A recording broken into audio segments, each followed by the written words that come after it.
এটা থেকে 40 mm থাকে, 40 mm আর 4 mm এই ডায়ামিটার, এই যে ডায়ামিটার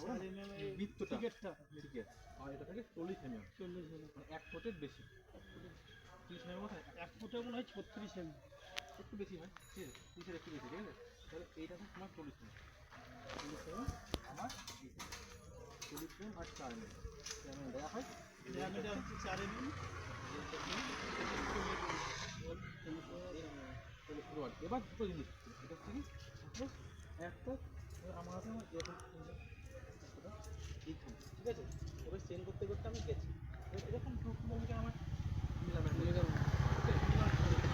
এবার একজন থেকে ভালো হয়, একজন ছাড়বে, ঠিক আছে,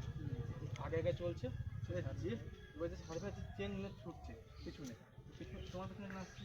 ওখানে রয়েছে এখানে একজন আসছে, ঠিক আছে। এবার তুমি আগে আগে ছুটছো, ছুটে চলেছে, এবার কি যে লাস্টে আসবে সে যখন পিছিয়ে গেছে সে ছুটবে, যা সামনে থাকবে তার হাতে যত আগে থাকবে যত উঠে গেছে যত থাকবে আর যে পিছিয়ে যাওয়ার হাতে যেটা থাকবে তেমন করে ও তুলতে তুলতে আসবে, একটা চেনে এখানে একটা তুলেছে, ঠিক আছে, পিছনে ও তুলতে তুলতে একটা হয়ে গেছে,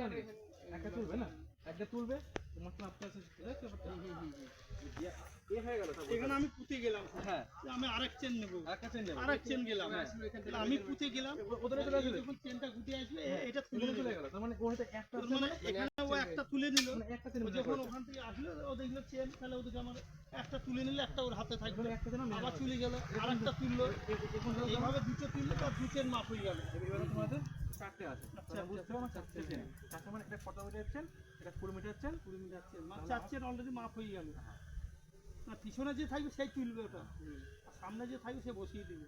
ঠিক আছে, এটা হচ্ছে নিয়ম। এবার টোটাল লেন জানতে গেলে ওই চারটে চেনের সঙ্গে ই করতে হবে, এটা গুণ করতে হবে, তাহলে আমার বুঝে ফেলবে, ঠিক আছে, তাহলে সহজ ভালো দিক। সহজ প্রসেস আমার মেজারমেন্ট করা হয়ে গেল।